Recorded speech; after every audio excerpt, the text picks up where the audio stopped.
State Department, Marissa Lago, Assistant Secretary for International Markets and Development at the Department of the Treasury, Brenda Smith, Assistant Commissioner, Office of International Trade at U.S. Customs and Border Protection, and Greg Scheffel, Office Director of Economic and Labor Research at the Department of Labor. This hearing will now come to order. Welcome. My name is Bill Bishop. I am the Supervisory Hearings and Information Officer at the U.S. International Trade Commission. While I will be assisting in running these proceedings, the ITC is not participating in these proceedings. I just want to go over a few housekeeping items. First, statements and comments received to date are available for review at www.regulations.gov. Post-hearing comments and written testimony may also be submitted and entered into the public record of these proceedings. The deadline for filing post-hearing comments and written testimony is May 13, 2016.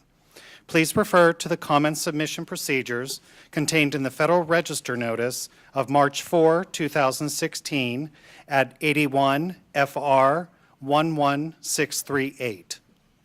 I would also note that this hearing is being video recorded and transcription is being taken.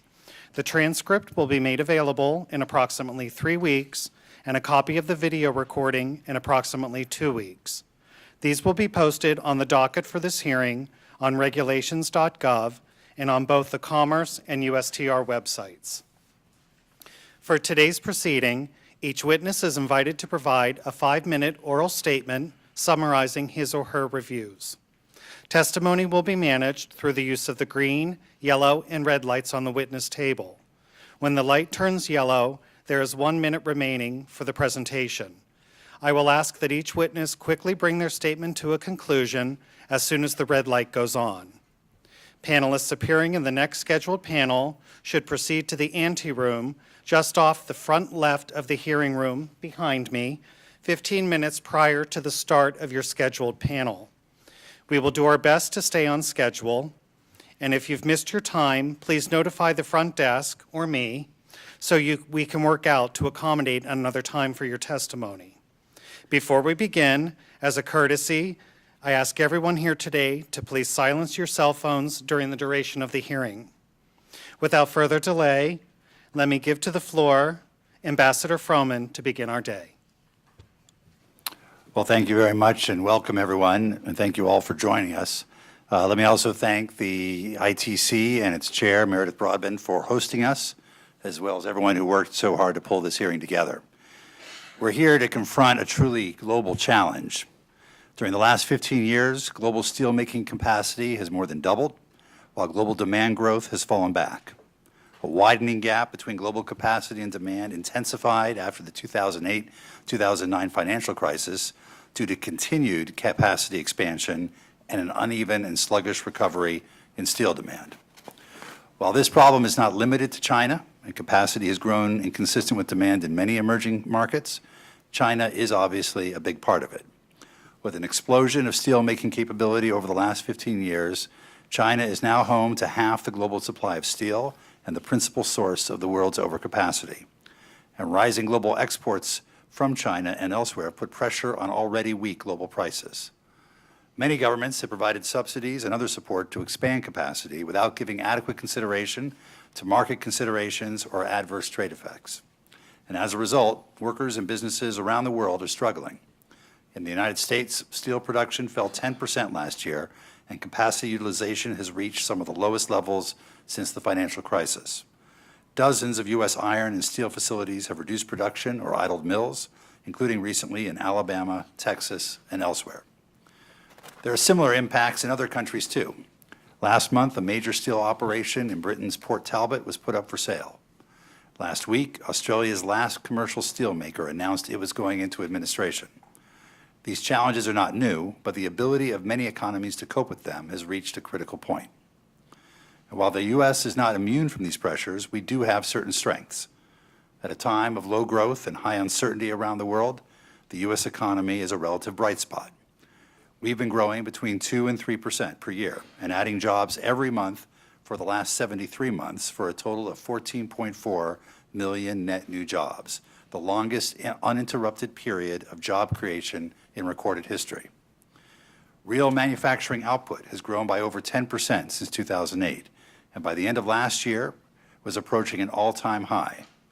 Even more striking, we've added manufacturing jobs every single year since the crisis, 6 years in a row, the longest streak of continuous factory job growth since the 1960s. We now have 845,000 more manufacturing jobs in the United States than we did in 2009, and about a third of those jobs are in the auto and auto parts sector and other sectors that are highly dependent on steel. And when it comes to productivity, American workers are unmatched, producing 30% more per worker than Germany and 3 times as much as China. But this comeback remains incomplete, and as many of you know personally, we have much more work to do. Employment has improved dramatically, but not everyone who lost a job during the crisis got a new one, and the new jobs may not pay as well as the old ones. After years of stagnation, wages are beginning to rise, 2.5% last year, but too little and too slowly. And we know that beneath the signs of strength at the national level, there is a diversity of experience from community to community. And that's why today's hearing is so important. We're going beneath the aggregate statistics and hearing individual stories. We're going to hear from these challenges about what these challenges mean for factories and towns, workers, and their families. We'll hear from manufacturers, workers, suppliers, customers, economic experts, and community leaders. And they've come in from across the country, from Virginia, from Pennsylvania and Ohio, from Oklahoma, Texas, and Oregon. And thank you all for making the trip to be here today.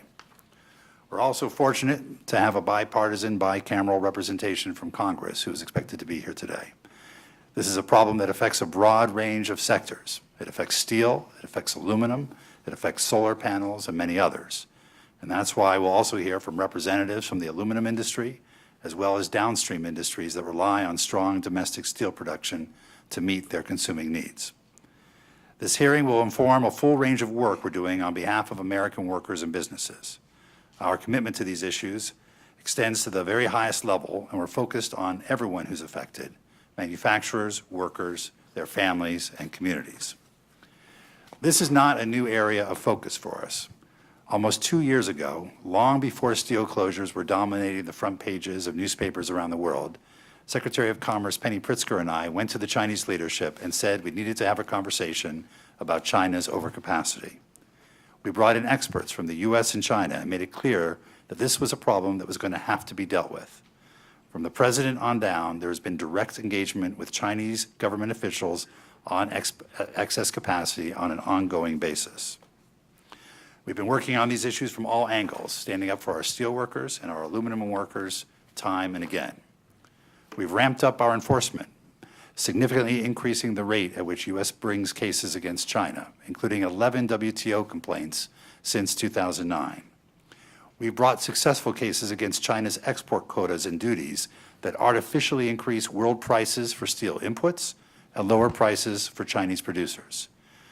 Against Chinese AD/CVDs on grain-oriented electric steel, against China's unwarranted AD/CVDs on American cars and SUVs, and against China's export quotas and duties on raw materials used in numerous products made with aluminum and steel components.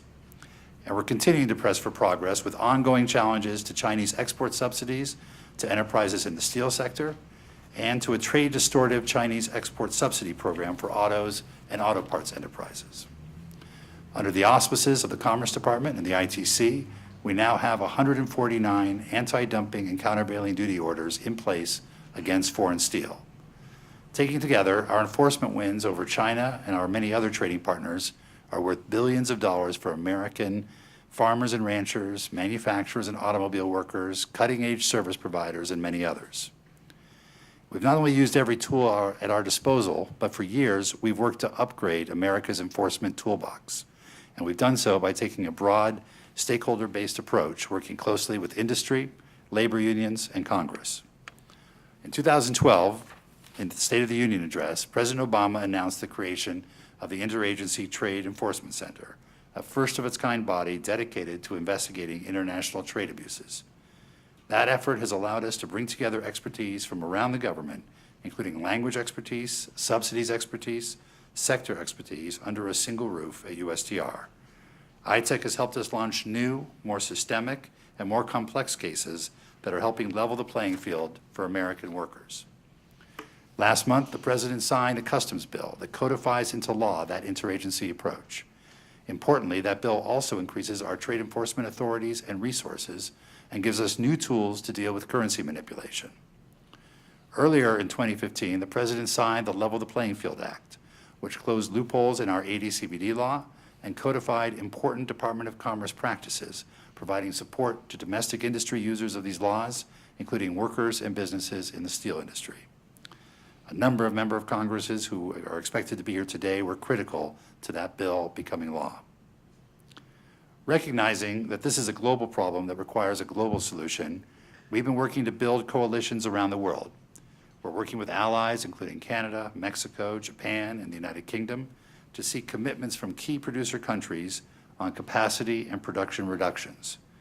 Next week, Deputy USTR Robert Holliman and Undersecretary of Commerce Stefan Selig will lead a government and industry delegation to the OECD high-level meeting on excess capacity to seek an international commitment to help reduce existing excess capacity. And at the same time, we're using every bilateral mechanism to press China for progress, which has been insufficient to date. At last year's Joint Commission on Commerce and Trade, we obtained a commitment to intensify our excess capacity discussion on steel and aluminum.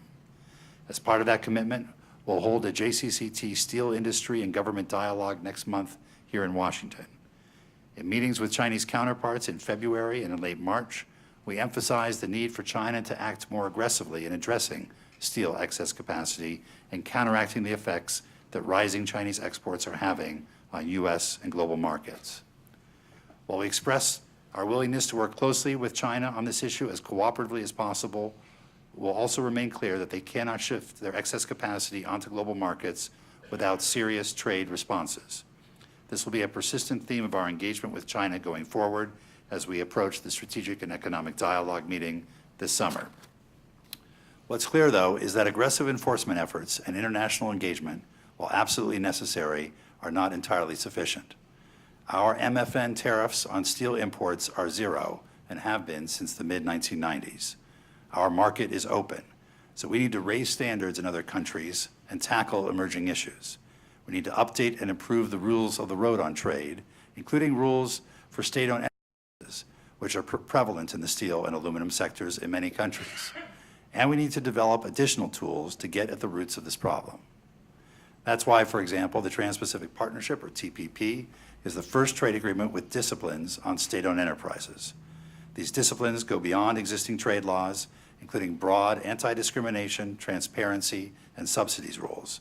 By passing TPP, we can ensure that if foreign governments subsidize and use these state-owned enterprises to gain unfair advantage over private American businesses and their workers, we'll have the ability to act against these practices, whether that injury occurs in their market, our market, or a third market. That will help level the playing field for American businesses and workers.